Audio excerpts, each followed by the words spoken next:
আজ ছিল উল্টো রথ, আর এটা আমাদের তেলুয়া গ্রামের উল্টো রথযাত্রা। দেখো আজকের এই উল্টো রথযাত্রা উপলক্ষে গ্রামের কত মানুষের ভিড় হয়েছিল। আর এখানে হচ্ছিল উল্টো রথযাত্রা উপলক্ষে বাতাসা ছড়ানো। ভিডিওটা প্রথম থেকে শেষ পর্যন্ত দেখতে থাকো। আর কাদের কাদের গ্রামে এরকম রথযাত্রা হয়েছে কমেন্টে অবশ্যই জানিও।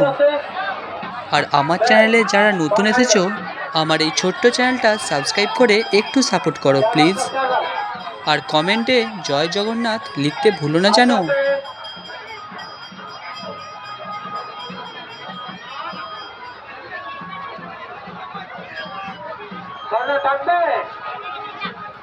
জয় জগন্নাথ।